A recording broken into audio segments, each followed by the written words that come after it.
السلام علیکم، کیسے ہیں آپ سب؟ میں امید کرتی ہوں آپ سب ٹھیک ہوں گے، خیریت سے ہوں گے۔ تو ناول پڑھ رہے تھے ہم وقت، اس کی رائٹر ہیں مہر النساء شاہ میر۔ آج ہم اس کے ایپیسوڈ 24 کا آغاز کرتے ہیں۔ اور اس کی آخری بات نے حالے کا دل بری طرح دکھایا تھا۔ اس کے پاس بولنے کو کچھ نہیں تھا۔ وہ اپنی جلد بازی کی وجہ سے اپنے خاندان کو کھونے جا رہی تھی، یہ خیال ہی جان لیوا تھا۔ اسی وقت لفٹ کھلی تھی۔ وہ گراؤنڈ فلور پر آ گئے تھے۔ حالے بہت سی امیدوں کے ساتھ اوپر گئی تھی، لیکن واپسی پر وہ اس کے ہاتھ خالی تھے۔ وہ بے خوف گئی تھی، واپسی پر اپنے خاندان کی موت کا خوف ساتھ لائی تھی۔ اس نے جس غم اور ڈپریشن کو کھینچ کر خود سے الگ کیا تھا، وہ ایک بار پھر چور دروازے سے اس کے دل میں داخل ہو گیا تھا۔ اب کی بات ذرا تیزی سے اور زیادہ شدت سے۔ حالے کو لگا تھا جیسے اب وہ کبھی اپنے خاندان کے لیے کچھ نہیں کر سکے گی۔ اگر کچھ کیا تو وہ انہیں کھو دے گی۔ خاندان کو کھو دینے کا خوف ہر خوف سے بڑا ہوتا ہے۔ معراج سلطان کے قتل کے ایک ہفتہ بعد وہ صبح ذرا خوشگوار سی طلوع ہوئی تھی، لیکن بس کچھ ہی لوگوں کے لیے۔ اگر عمر کے بنگلے میں آ کر حالے کے کمرے میں جھانکو تو وہ اپنے بیڈ پر چھت لیٹی رو رہی ہے۔ ایک ہفتے سے اسی کمرے میں بند تھی۔ ہارون ہر روز آتا اور اس کے دروازے پر ٹھہر کر چلا جاتا۔ حالے اس کے سامنے بھی نہیں جاتی تھی۔ بخش ایک دو بار آیا تھا اور حالے کو کچھ سامان دے گیا تھا، اور ایک موبائل بھی۔ اب یا تو وہ روتی رہتی یا اس موبائل میں جانے کس کس کو کالز کرتی، کیا کیا پوچھتی، لیکن جب بھی کال بند ہوتی اس کے چہرے پہ مایوسی ہی ہوتی۔ عمر کی نوکری جا چکی تھی، لیکن پھر بھی وہ روز صبح کہیں نہ کہیں جاتا تھا اور شام کو واپس آ جاتا تھا۔ اپنے باپ کی موت کو قبول کرنے کے بعد اس نے غم کو بھی قبول کر لیا تھا۔ اب یہی غم اس کی زندگی تھا۔ اسی وقت دروازہ ایک ہلکی سی دستک کے بعد کھلا تھا۔ چوکھٹ میں عمر کھڑا تھا، سفید شرٹ کے ساتھ نیلی جینس پہنے۔ اس کے بال آج بھی ماتھے پہ بکھرے تھے، آنکھوں میں سنجیدگی کے ساتھ گہری اداسی بھی تھی۔ اس کی موجودگی محسوس کرتے حالے کے جبڑے تن گئے تھے۔ آنکھوں کے تاثرات یکدم بدلے تھے، ان میں غصہ، غم، نفرت، بیک وقت ڈر آئے تھے۔ لفٹ والے واقعے کے بعد آج وہ اس کے سامنے آیا تھا۔ وہ حالے کے پاس بیڈ پر آ کر بیٹھ گیا تھا۔ کھڑکی کے بلائنڈر سے آتی روشنی عمر کے چہرے پہ پڑ رہی تھی۔ اس کی شیو کافی دنوں کی بڑی ہوئی لگتی تھی۔ کافی دیر دونوں خاموش رہے۔ اس کے بعد اس نے بولنا شروع کیا تھا۔ آپ کب تک اس طرح خود کو اذیت دیتی رہیں گی؟ آگے کا کچھ تو سوچا ہوگا نا آپ نے؟ اپنے باپ کی زمین، ان کا حق، آپ کا حق، سب کچھ کس طرح واپس لینا ہے؟ انتقام کیسے لینا ہے؟ کیا آپ کے پاس کوئی پلان ہے؟ وہ اپنے ازلی مدھم لہجے میں پوچھ رہا تھا۔ اس کی آواز صحرا کے پیاسوں کی تاثیر مٹاتی تھی۔ میں آج جا رہی ہوں تمہارے گھر سے، وہ چھت پہ نظریں جمائے بولی تھی مدھم سا۔ میں یہ تو نہیں کہہ رہا، اور یہاں سے جا کر کریں گی کیا؟ کہاں جائیں گی؟ جہنم میں چلی جاؤں گی، لیکن تمہارے گھر میں نہیں رکوں گی۔ تمہاری شکل دیکھ کر مجھے اذیت ہوتی ہے، میرے غم تازہ ہوتے ہیں، جی چاہتا ہے تمہیں جان سے مار دوں۔ بابا کی آخری خواہش پوری ہو گئی ہے، اب میں تمہاری شکل بھی نہیں دیکھنا چاہتی۔ مجھے ابھی اور اسی وقت طلاق دو، میں جانا چاہتی ہوں۔ عمر بھویں پھینچے اس کو دیکھے گیا۔ طلاق تو میں مر کر بھی نہیں دوں گا، یہ بات آپ اپنے خرافاتی ذہن میں بٹھا لیں۔ میں جج صاحب سے وعدہ کر چکا ہوں، انہوں نے آپ کی ذمہ داری مجھے دی تھی، میں آپ کو نہیں چھوڑ سکتا۔ آپ چاہیں تب بھی نہیں، اور اگر خود چاہوں تب بھی نہیں۔ اس کا لہجہ حتمی تھا۔ حالے نے کوئی جواب نہیں دیا۔ وہ اسی طرح لیٹی رہی۔ عمر یاسیت سے اس کو دیکھتا رہا۔ آپ کیوں خود کو اذیت دے رہی ہیں؟ میں آپ کو ایسے نہیں دیکھ سکتا۔ آپ کیا بنتی جا رہی ہیں؟ یہ حالے سلطان نہیں ہے جو کسی بھی مصیبت سے نہیں ڈرتی تھی، جو نڈر تھی، جو بہادر تھی، جو اپنے ساتھ برا کرنے والوں کو قبر تک نہیں چھوڑتی تھی۔ یہ وہ حالے نہیں ہے۔ آپ کو کیا ہو گیا ہے؟ آپ اپنا انتقام کیوں نہیں لے رہی؟ اس طرح تو سب سے پہلا بدلہ تم سے لینا چاہیے۔ عمر، تم نے جو کچھ میرے ساتھ کیا، اس سب کا حساب دینا تو دور، تم تو اپنا گناہ تک نہیں مانتے۔ گھن آتی ہے مجھے خود سے۔ میرا باپ مرتے وقت بھی تمہیں پکار رہا تھا۔ وہ میرے خواب میں آ کر مجھے کہتا ہے عمر کے ساتھ رہو۔ میں نہیں جانتی ان کا تمہارے ساتھ کیا تعلق تھا، لیکن جو بھی تھا بہت گہرا تھا، بہت مضبوط تھا۔ آج تک مجھے لگا تھا وہ سب سے زیادہ محبت مجھ سے کرتے ہیں، لیکن نہیں، تم تو شروع سے میرے رقیب ہو۔ میرے باپ کی محبت میں تمہارا حصہ ہے۔ جانتے ہو اتنے دنوں میں کتنی بار تمہاری جان لینے کا سوچا ہے؟ وہ اس سے پوچھ رہی تھی۔ عمر خاموش رہا۔ جب جب میرا دل دھڑکتا ہے تب، لیکن میں کیوں کچھ نہیں کرتی پتہ ہے؟ کیونکہ مجھے ہر بار میرے باپ کی آواز سنائی دیتی ہے، عمر کو بلاؤ، عمر کو مت چھوڑنا، ان کا تمہیں بلانا میرے دل کو مار گیا ہے، بس مجھے بے بس کر گیا ہے۔ میں اس انسان کو کیسے مار دوں جس کو آخری وقت میں میرے بابا نے پکارا، جس کو بابا نے اپنا پروٹیکٹر سمجھا۔ میں تمہیں نہیں مار سکتی عمر، کیونکہ ابھی میرا غم تازہ ہے، لیکن جس دن میرا غم ذرا دیر کو مجھے بھولا، اس دن میں تمہیں مار دوں گی، اور میں نہیں چاہتی وہ دن کبھی آئے۔ میں قیامت کے دن اپنے باپ کے سامنے سر جھکائے نہیں رکھنا چاہتی۔ میں ان کی آخری پکار کو رائے گاہ نہیں جانے دے سکتی۔ تمہارے لیے بہتر ہے مجھے طلاق دو تاکہ میں یہاں سے جا سکوں۔ اس کا لہجہ ہموار تھا۔ اور آپ کا بدلہ، آپ کے باپ کا قتل، سب معاف ہے؟ ہاں، وہ تندہی سے بولا تھا۔ تمہیں کیا لگتا ہے میرا دل نہیں جل رہا؟ مجھے تکلیف نہیں ہو رہی، میرا دل کرتا ہے میں ان کا گلا دبا دوں، ایک ایک کو سڑک پہ ان کو گھسیٹوں، ان کو گولیاں ماروں۔ کیا کروں میں؟ ہاں کیا کروں؟ کس سے بدلہ لوں؟ چچا سے؟ باپ مر گیا، اب وہ میری ماں کو بھی مار دے گا، وہ میرے بھائی کو مار دے گا۔ وہ لوگ طاقتور ہیں، میرا بھائی بہت معصوم ہے، کم عمر ہے، میں اس کو کیسے ان سب میں گھسیٹوں؟ تم نے دیکھا نہیں اس نے کیسے میرے باپ کو مار دیا؟ ڈاکٹر، پولیس فوٹیج، سب کچھ بک گیا، خرید لیا گیا، چپ کروا دیا گیا، ڈیلیٹ کروا دیا گیا، اور بالفرض اگر میں بدلہ لینے کے لیے راضی ہو بھی جاؤں تو کیا کروں گی؟ میں ایک عام لڑکی ہوں، نہ میں فائنینشلی اسٹرانگ ہوں اور نہ میرے پاس تعلقات ہیں، نہ ثبوت، نہ گواہ۔ ایک ویڈیو کو کس عدالت میں لے کر پھرتی رہوں؟ جو لوگ میرے باپ کو ہسپتال میں گھس کے مار سکتے ہیں، وہ اس ویڈیو کے لیے مجھے یا میرے بھائی کو بھی مار سکتے ہیں۔ میرا بھائی اس گھر میں رہتا ہے، ایک منٹ سے بھی کم وقت میں مار دیں گے۔ ایک ہفتہ میں نے صرف غم نہیں منایا، میں نے ہر جگہ چیک کیا ہے، میں نے ہر راستہ دیکھا ہے۔ میرے چچا نے ہمارے اکاؤنٹس فریز کروا دیے ہیں، اور اب میرے پاس کوئی رقم نہیں۔ بابا کے پلاٹس، بابا کا گھر، اس کے سارے کاغذات مسنگ ہیں۔ میرے پاس جو واحد پیسہ ہے وہ میرے باپ کی پینشن ہے۔ اتنے پیسے تو کیس کی ایک سماعت میں لگ جاتے ہیں۔ میرے پاس تعلقات نہیں ہیں، کون میرا ساتھ دے گا؟ میں اکیلی ہوں۔ میں یہ نہیں کہہ رہی کہ میں اکیلی کچھ نہیں کر سکتی، انتقام یا انصاف لوں گی، لیکن پہلے میں حسن کو اس ملک سے باہر بھیجوں گی، اس کے بعد خود کو مضبوط کروں گی، پھر میں ان لوگوں سے انتقام لوں گی، کیونکہ اب میرا مقصد بس یہی ہے۔ لیکن تب تک کے لیے کوئی زمین نہیں چاہیے مجھے، کوئی حق نہیں چاہیے مجھے، میرا بھائی چاہیے، میری ماں چاہیے۔ بس وہ اب بھی چھت کو گھور رہی تھی۔ اپنی زمین خیرات میں دے دی، کیسی بزدلی ہے یہ؟ اپنے حق سے پیچھے ہٹنا بزدلی ہوتی ہے، اپنا حق بغیر لڑے کسی کو دے دینا قائر لوگوں کا کام ہے۔ آپ کیوں ایسی بن رہی ہیں؟ جس حالے کو میں جانتا ہوں وہ ایسی نہیں تھی۔ وہ ایک انجان آدمی کو آدھی رات کے وقت اکیلی ہسپتال لے گئی تھی۔ اس حالے نے اس کو اپنا خون دیا تھا۔ وہ حالے بہادر تھی، بے خوف نڈر تھی، یہ حالے کمزور کیوں بنتی جا رہی ہے؟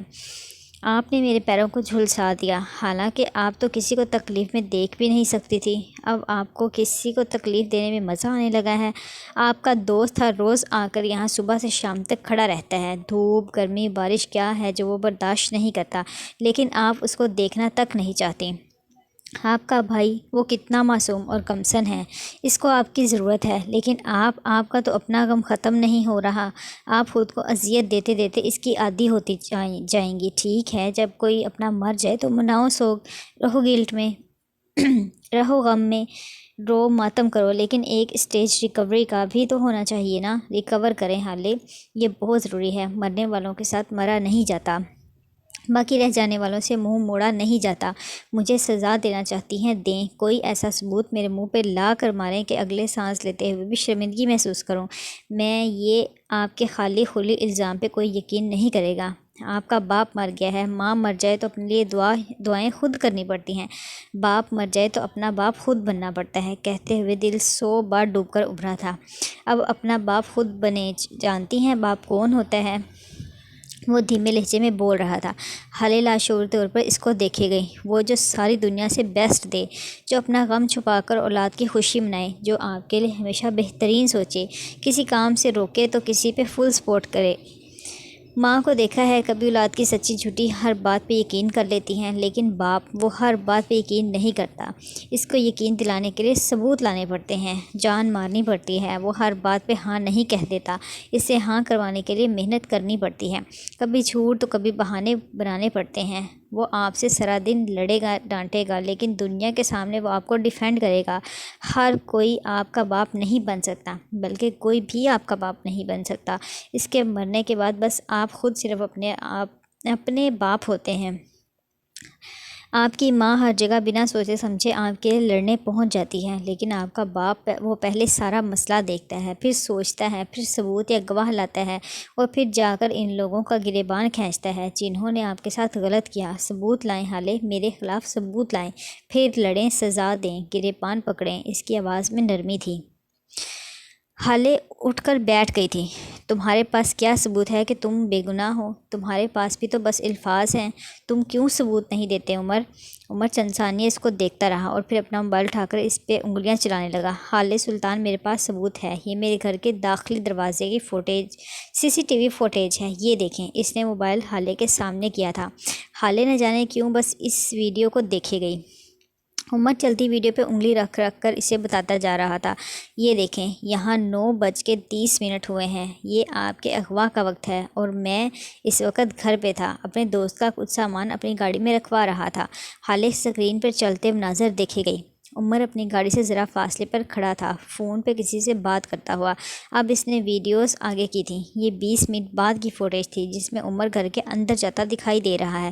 یہ دیکھیں، یہاں میں گھر کے اندر چلا گیا اور عثمان گاڑی لے کر سپر مارکیٹ گیا تھا، وہ اسکرین پر انگلی رکھ کر بتا رہا تھا۔ حالے سانس روکے پلک جھپکے بغیر اسکرین کو دیکھتی رہی۔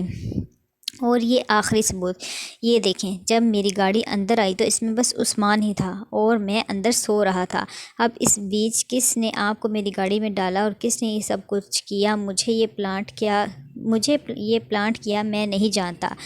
آپ بس ایک بات پہ یقین کر لیں، میں آپ کا مجرم نہیں ہوں، اور اگر ہوں تو آپ مجھے ثبوت دیں۔ اگر آپ میں اتنے گٹس ہیں تو لائیں ثبوت، ورنہ اس فوٹیج کی بنا پر دنیا کی کوئی عدالت مجھے سزا نہیں دے سکتی۔ حالے نے اسکرین سے نظریں اٹھا کر اس کو دیکھا تھا۔ اس کے بال بکھرے تھے، حلیہ بے ترتیب تھا، آنکھیں سوجی ہوئی تھیں۔ جس دن میں ثبوت لے آئی عمر، اس دن کیا سزا دو گے خود کو؟ کیا تم تب اپنا گناہ قبول کر لو گے؟ کیا تب تمہاری گردن جھکے گی؟ بتاؤ، کیا ایسا ہوگا کبھی؟ وہ اس کی آنکھوں میں دیکھتی پوچھ رہی تھی۔ جس دن آپ کو میرے خلاف کوئی بھی ثبوت ملا، اس دن آپ میرے ساتھ وہ کیجیے گا کہ ساری دنیا دیکھے۔ مجھے جو سزا دیں گی قبول ہے، لیکن اس سے پہلے خود کو کھڑا کریں، دماغ پہ زور دیں، خود کو مضبوط کریں۔ وہ نرمی سے بولا تھا۔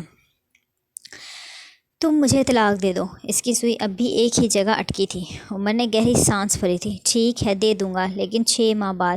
آپ مجھے 6 ماہ تک کا وقت دیں، میں آپ کو طلاق دے دوں گا۔ حسن کی جان کی گارنٹی میں دیتا ہوں، اگر وہ کسی طبی موت سے مرا تو یہ اللہ کی مرضی ہوگی، لیکن ہمارا کوئی بھی دشمن اس کو نہیں مار سکتا۔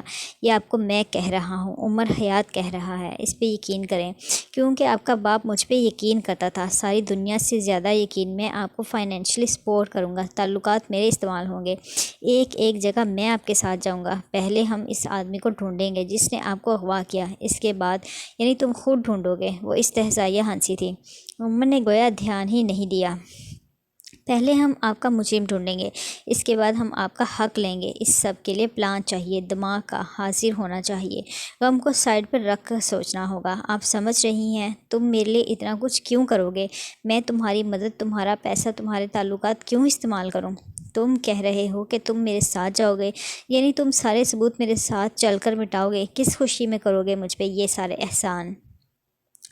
تم مجھے پاگل سمجھ رہے ہو؟ تم مجھے پیسے دو گے، میرے ساتھ رہو گے، اور ایک دن تمہیں لگتا ہے میں سب کچھ بھول کر تمہارے ساتھ ہنسی خوشی رہنے لگ جاؤں گی؟ کیا پلاننگ ہے؟ واو عمر، کیا پلاننگ ہے؟ حالے نے تنزیہ طالب جائی تھی۔ میں آپ کے لیے کچھ نہیں کروں گا، کچھ بھی نہیں۔ آپ کو اپنے لیے جو بھی کرنا ہے خود کرنا ہے۔ باپ آپ کا مرا ہے، میرا نہیں، اور اگر آپ ہاتھ پہ ہاتھ دھرے بیٹھی رہیں تو آج باپ مرا ہے، کل بھائی مرا جائے گا آپ کا، ایک دن خوف میں گزرے گا۔ میں آپ پہ کوئی احسان نہیں کر رہا، اس نے ایک لفظ پہ زور دیا تھا، نہ ہی میں آپ کو پاگل بنا رہا ہوں، میں یہ سب کچھ آپ کا احسان اتارنے کے لیے کر رہا ہوں۔ اس رات آپ نے میری جان بچائی تھی، اب مجھے موقع دیں کہ میں آپ کا خاندان بچانے میں آپ کی مدد کروں۔ ہر احسان کا بدلہ ہوتا ہے، آپ مجھ سے اپنے احسان کا بدلہ لے لیں۔ میں آپ کے ساتھ رہوں گا تو اس میں فائدہ صرف آپ کا ہے۔ میں کیا کچھ کر سکتا ہوں آپ جانتی ہیں، میں کن کن لوگوں کو جانتا ہوں، میں کیا کچھ کروں اور کروا اور منوا سکتا ہوں۔ آپ کو سمجھنا چاہیے میں آپ کے لیے ضروری ہوں، میرا کام، میرے تعلقات، سب کچھ آپ کے لیے ضروری ہے۔ اور رہی بات ثبوت مٹانے کی، تو کیا آپ اتنی بیوقوف ہیں کہ خود ثبوت تک نہیں لا سکتی؟ یا پھر آپ یہ کہہ رہی ہیں کہ میں اتنا جینیس ہوں کہ آپ کی آنکھوں کے سامنے ثبوت مٹا دوں گا یا آپ کو ڈاچ کر دوں گا؟ بولیں، مانتی ہیں مجھے جینیس؟ وہ چیلنج کر رہا تھا۔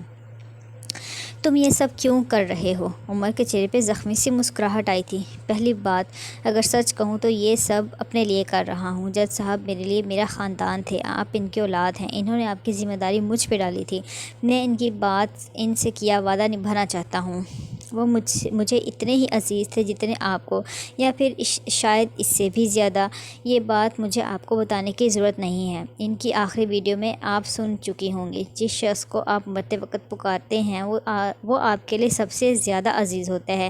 ان کے معاملے میں آپ سے اتنا مخلص ہوں جتنی آپ خود بھی نہیں ہوں گی۔ دوسری بات، میں واقعی آپ کے احسان کے بدلے کچھ کرنا چاہتا ہوں اور اپنی پوزیشن کلیئر کرنا چاہتا ہوں۔ میں نے آپ کے ساتھ کچھ غلط نہیں کیا، میں آپ کا مجرم نہیں ہوں۔ یہ بات میں آخری دفعہ منہ سے بول رہا ہوں، اس کے بعد ثبوتوں کے ساتھ کہوں گا۔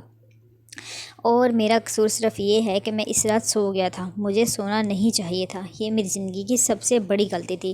اور تیسری وجہ، عمر نے اس کے چہرے سے نظریں ہٹا لی تھی، تیسری وجہ آپ ہیں، میں آپ کے ساتھ رہنا چاہتا ہوں۔ کیوں، یہ میں نہیں جانتا، لیکن اب مجھے لگتا ہے میں آپ کو کبھی چھوڑ نہیں سکتا۔ ان 6 مہینوں میں خود کو اور اس تعلق کو چانس دینا چاہتا ہوں، یک طرفہ چانس۔ شاید یہ پاگل پن ہے، شاید بیوقوفی، لیکن کبھی کبھی کسی عزیز کو قریب رکھنے کے لیے پاگل یا بیوقوف بننا اچھا ہوتا ہے۔ حالی یکٹک اس کو دیکھے گئی بے تاثر نگاہوں سے۔ اگر تم بے قصور نکلے، اگر تم بے گناہ نکلے، تب بھی عمر، تب بھی میں تمہارے ساتھ نہیں رہوں گی۔ میں تم سے نفرت کرتی ہوں، تم زمزم سے دھل کر بھی آ جاؤ، میں تب بھی تمہیں چھوڑ دوں گی۔ میرے دل میں نفرت کا بیج جڑ پر پکڑ چکا ہے، میری وراثت میں ہے۔ جس سے ایک بار نفرت ہو جائے وہ ہم سلطانز کے دل میں دوبارہ نہیں آ سکتا۔ جسے ہم دل سے نکال کر پھینک دیں، اسے بس پھینک ہی دیتے ہیں۔ میں اور تم کبھی ساتھ نہیں ہو سکتے۔ میں تمہیں کبھی اپنے دل میں جگہ نہیں دوں گی۔ میں نے زندگی میں ایک ہی انسان سے نفرت کی ہے، اور وہ ہو تم، اور اس کے باوجود میرے ساتھ کام کرنا چاہتے ہو تو میں راضی ہوں۔ آج سے ہم پارٹنرز ہیں، ہم ٹیم ہیں، لیکن میں تم سے اپنا انتقام لوں گی، یاد رکھنا۔ عمر نے سمجھنے والے انداز میں سر ہلایا تھا۔ ہم ٹیم ہیں، اوکے، لیکن میری ایک شرط ہے۔ آپ ان 6 ماہ میں ایک بار بھی طلاق کا مطالبہ نہیں کریں گی۔ آپ کو میرے ساتھ اس گھر میں رہنا ہوگا، اور آپ کوئی بھی کام مجھے بتائے بغیر نہیں کریں گی۔ اگر آپ کو کوئی ثبوت، کوئی گواہ ملے گا تو آپ مجھے بتائیں گی۔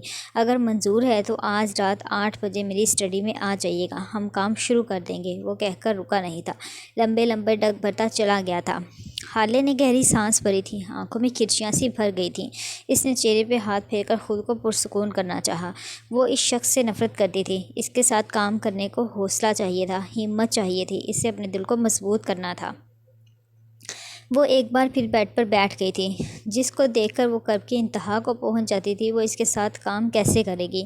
بابا، یہ آپ مجھے کیسی آزمائش میں ڈال گئے ہیں؟ وہ ہولے سے بڑبڑائی تھی، اذیت تھی۔ سفیر کے کمرے سے ملحقہ اسٹڈی اس وقت خاموش پڑی تھی۔ وہاں ایک واحد آواز بوتل سے گلاس میں شٹر کی آواز جاتے اس مشروب کی تھی، جس سے وقتاً فوقتاً سفیر حلق میں انڈیل رہا تھا۔ دیوار گر الماریوں میں رکھی صدیوں پرانی کتابیں کبھی افسوس تو کبھی غصے سے یہ منظر دیکھے جا رہی تھیں۔ اسے آفس سے آئے کافی دیر ہو گئی تھی۔ آج کل اس کی یہی روٹین تھی، صبح آفس، وہاں سے آتے ہی سیدھا اسٹڈی میں آ کر بیٹھنا، اور رات کو دیر تک اس کی واحد محبوبہ اس کی بوتل ہوتی۔ اسی وقت اس کی اسٹڈی کے دروازے پہ ہلکی سی دستک ہوئی، اور پھر دروازہ چڑھ کی آواز سے کھلتا چلا گیا۔ سفیر نے گردن موڑ کر دیکھا، سامنے مہرماں تھی، کاسٹی رنگ کے لان کے سوٹ میں ملبوس، اور اسی رنگ کا دوپٹہ گلے میں جھول رہا تھا۔ اس کے ہاتھ میں ٹرے تھی جس میں چائے کے 2 مگ تھے۔ اس چائے کی ٹرے کو شیشے کی چھوٹی سی میز پر رکھا تھا، اور ایک مگ اٹھا کر سفیر کے پاس صوفے پر بیٹھ گئی۔ اس کی بھوری آنکھوں میں افسوس تھا۔ میں آپ کے لیے چائے لائی ہوں، آپ کو بہت پسند ہے نا؟ اس کو تو ہٹائیں، کیوں اپنا دل جلا رہے ہیں؟ وہ اس کے ہاتھ سے گلاس لیتے ہوئے بول رہی تھی۔ سفیر نے ایک ناپسندیدہ نظر اس پہ ڈالی تھی، اور گلاس اپنی گرفت پہ مزید سخت کر دی تھی۔ میرے معاملات میں نہ بولا کرو مہر، وہ درشتی سے کہہ کر ایک بار پھر گلاس کو منہ سے لگا گیا تھا۔ میں آپ کے لیے چائے لائی ہوں، اسے پی کر تو دیکھیں۔ ایک بار پھر مصر ہوئی۔ کیا یہ چائے بالکل ویسی بنی ہے جیسے حالے بناتی تھی؟ اس کا لہجہ ایک دم بدل گیا تھا، اس کی سرخ ہوتی آنکھوں میں اب کہ حسرت تھی۔ مہرماں کو اپنا آپ وہاں فضول لگا۔ میں حالے جیسی چائے نہیں بنا سکتی سفیر، اس کا لہجہ اسپاٹ تھا۔ تو پھر پھینک دو اس کو، مجھے نہیں چاہیے۔ وہ جی بھر کے بدمزہ ہوا تھا۔ سفیر یہ سب کیوں کر رہے ہیں آپ؟ اس سے بس آپ ہی کو تکلیف ہوگی۔ موو آن کریں، جو ہونا تھا ہو گیا۔ مہر نے اب بھی ہار نہیں مانی تھی۔ میں گلٹ سے موو آن کیسے کروں؟ وہ آنکھیں بند کیے بڑبڑایا تھا۔ کیسا گلٹ؟ آپ نے کیا کیا ہے؟ ایسی بات سوچ کر خود کو ہلکان کر رہے ہیں آپ؟ اس نے آنکھیں کھول لی تھیں۔ اب وہ سہمی سی نظروں سے مہر کو دیکھ رہا تھا۔ مجھ سے قتل ہو گیا ہے۔ وہ اٹک کر بول رہا تھا۔ میں نے بڑے پاپا کو مار دیا ہے۔ مجھ سے قتل ہو گیا ہے مہر۔ اس نے مہر کے دونوں ہاتھ اپنے ہاتھوں میں پکڑ لیے تھے۔ اس کی آنکھوں میں تھوڑی دیر پہلے والی سختی مفقود تھی، اب وہ ڈرا ہوا تھا۔ تم بتاؤ نا، میں کیا کروں؟ کیا کچھ ٹھیک ہو سکتا ہے؟ کچھ ایسا کروں کہ میں سب کچھ ٹھیک کر دوں؟ میں ان سے بہت پیار کرتا تھا، مارنا نہیں چاہتا تھا۔ بس مجھ سے یہ ہو گیا۔ بلیو می، میں مارنا نہیں چاہتا تھا۔ ٹرسٹ می مہر، پلیز۔ مہر کی آنکھیں بے یقینی سے پھٹی کی پھٹی رہ گئی تھیں۔ آپ ایسا کیسے کہہ سکتے ہیں؟ آپ نے کیا کیا ہے؟ وہ بدقت بول پائی تھی۔ سفیر نے کچھ نہیں کہا۔ اس نے ہارے ہوئے انداز میں سر جھکا لیا۔ البتہ مہر کے ہاتھ اب بھی تھام رکھے تھے۔ آپ کا کوئی قصور نہیں سفیر۔ اس رات آپ غصے میں تھے، غم میں تھے۔ کہہ دیا آپ نے جو کچھ۔ آپ کی شادی ٹوٹ رہی تھی، آپ ٹراما سے گزر رہے تھے۔ اس سب کے لیے خود کو قصوروار ٹھہرانا بند کر دیں۔ سفیر کا جھکا ہوا سر مزید جھک گیا۔ میں اس صبح میں وہاں گیا تھا، میں ہسپتال گیا تھا۔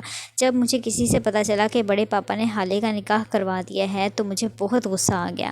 میں کنٹرول نہیں کر سکا اور پھر میں نے وہاں جا کر ان کو مار دیا۔ میں مارنا نہیں چاہتا تھا، آئی سویئر میں مارنا نہیں چاہتا تھا۔ یہ بس ہو گیا۔ میں کیا کروں مہر؟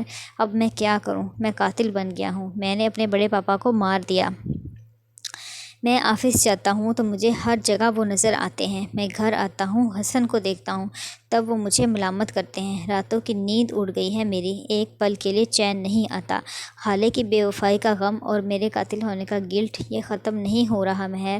ان سب سے چھٹکارے کی ایک ہی راہ ہے۔ اس نے بوتل کی جانب اشارہ کیا تھا۔ میں جب اس کو پیتا ہوں تو سب کچھ بھول جاتا ہوں، ساری دنیا اس کے بس سکون ہوتا ہے۔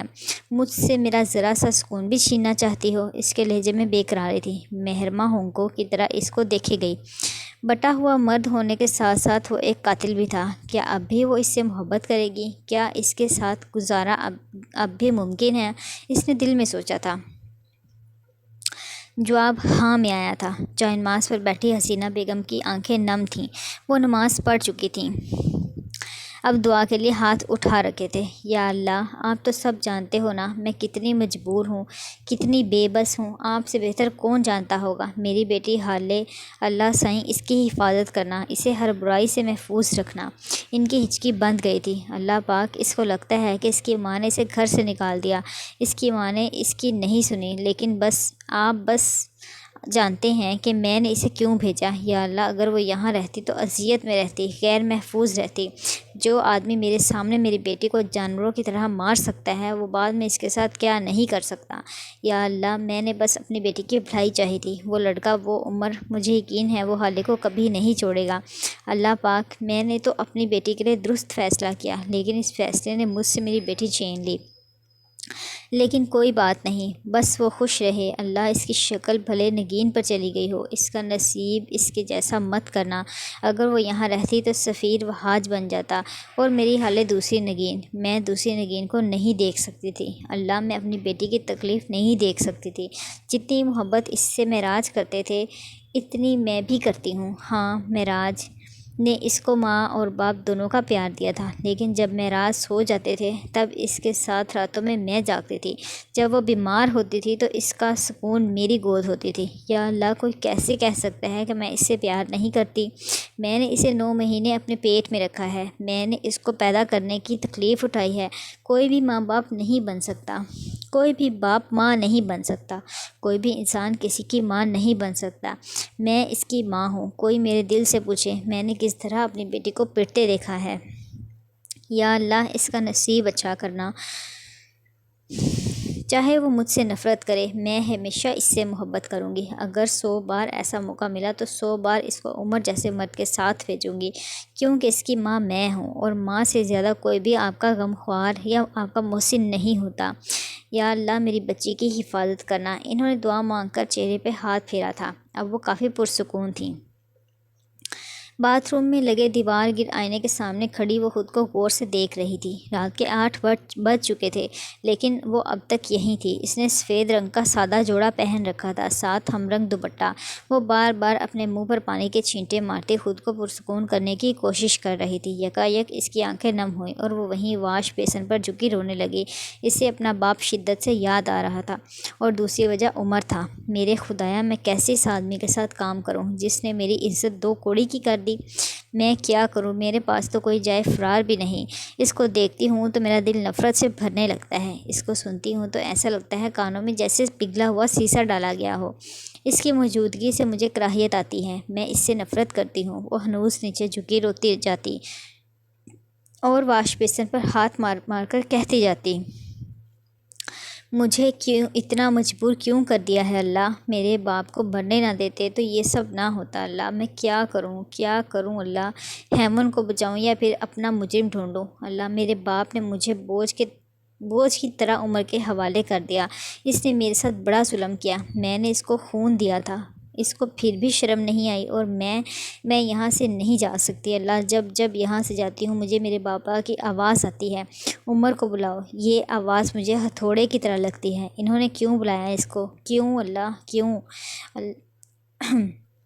اس شخص کو برداشت کرنے کی ہمت، اپنے خاندان کو جوڑنے کی ہمت عطا کر دیں مجھے اللہ، پلیز مجھے مت چھوڑنا پلیز۔ اس نے اپنا جھکا ہوا سر اوپر اٹھایا تھا اور دیوار گر آئینے میں اب اس کا عکس نظر آ رہا تھا۔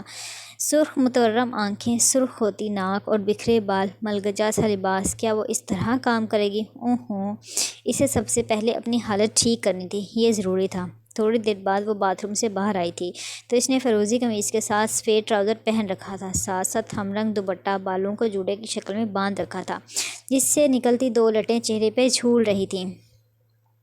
اسی وقت بیرونی دروازے پہ دستک ہوئی۔ اس نے اپنے کمرے کی کھڑکی سے جھانک کر دیکھا، بخش دروازے پہ کھڑا تھا۔ وہ چوکیدار سے کوئی بات کر رہا تھا۔ اس کے پاس 2 بڑے بڑے ڈبے تھے جن کو زمین پر رکھا ہوا تھا۔ خالے نے وہیں سے اس کو نیچے ٹھہرنے کا اشارہ کیا اور خود سیڑھیاں اترتی نیچے آ گئی۔ اب وہ دروازے کے باہر کھڑی تھی، بخش سے کوئی بات کر رہی تھی۔ سارا سامان لے آئے ہو؟ وہ نیچے پڑے ڈبوں کو دیکھتی پوچھ رہی تھی۔ G B B G. مہرماں باجی بہت غصہ ہوئیں، انہوں نے کہا سامان قیمتی ہے، لیکن پھر حسن بھائی آ گئے اور انہوں نے آپ کی الماری سے سارا سامان نکال کر دیا، اور آپ کو پتہ ہے انہوں نے کہا میں سامان کو رکشے میں نہ لے کر جاؤں، خود آئے تھے وہ ڈرائیور کے ساتھ، بالکل ابھی گئے ہیں۔ اسے تفصیلی جواب کی عادت تھی، حالانکہ آنکھوں میں زخمی سا تاثر آیا تھا۔ وہ اندر کیوں نہیں آیا؟ اس نے میرا انتظار بھی نہیں کیا۔ وہ کیسا ہے؟ اس کے لہجے میں بے قراری تھی۔ وہ اصل میں ان کو کام تھا، ورنہ وہ ٹھہرتے، انتظار کرتے آپ کا، بہت یاد کرتے ہیں آپ کو، سچ کہہ رہا ہوں۔ بخش بھی جب بھی جھوٹ بولتا تھا وہ آخر میں یہی کہتا تھا، سچ کہہ رہا ہوں۔ اچھا ٹھیک ہے، تم جاؤ اور اماں کا خیال رکھنا۔ حالے نے بات بدل لی تھی، وہ خاموشی سے کھڑا رہا۔ اسی وقت حالے کی نظر اس کے پیروں میں رکھے سفری بیگ پہ پڑی۔ کیا تم گاؤں جا رہے ہو؟ اس کے ابرو تفکر سے سکڑے تھے۔ بی بی میں یہاں رہنا چاہتا ہوں، آپ کی خدمت کرنا چاہتا ہوں، میں وہاں واپس نہیں جاؤں گا۔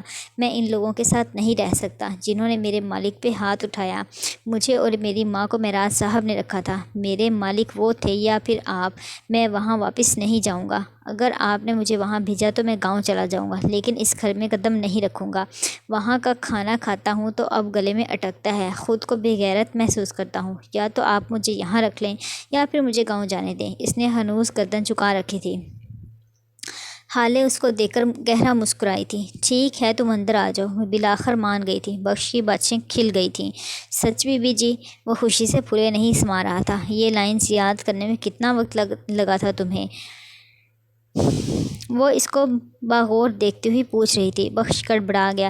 کب؟ کیا مطلب؟ یہ میری اپنی لائنز ہیں۔ حالے نے سمجھنے والے انداز میں آنکھیں گھمائی تھیں۔ تمہیں پتہ ہے بخش، یہ جس فلم کے ڈائیلاگز ہیں وہ فلم میں نے اور حسن نے 7 بار دیکھی ہے، اور سو مجھے بیوقوف مت بناؤ۔ تو کیا اب میں یہاں نہیں رہ سکتا؟ اس کے روانوں پہ اوس پڑ گئی تھی۔ میں اپنی بات سے مکرتی نہیں ہوں، وہ بول کر مڑ گئی تھی۔ دروازے پر رک کر چوکیدار کو مخاطب کیا تھا۔ شانوں سے کہو اسے کوارٹر میں ایک کمرہ دے دیں، اور یاد رہے اس کے کمرے میں کوئی اور نہ رہے، اسے پڑھائی بھی کرنی ہوتی ہے۔ یہ سامان بھی اندر پہنچا دو۔ وہ تحکم مگر نرمی سے بولتی اندر بڑھ گئی تھی۔ گلی کے کونے میں گاڑی کے شیشے سے جھانکتے حسن نے پرسکون ہو کر سیٹ پر ٹیک لگا لی تھی۔ ڈرائیور گاڑی آگے بڑھا لے گیا تھا۔ چلیں جی، اب تک کے لیے اتنا ہی۔ اپنا خیال رکھیے گا، دعا میں یاد رکھیے گا۔ اللہ حافظ۔ اور پلیز کائنڈلی میرے چینل کو سبسکرائب بھی کر دیجیے گا۔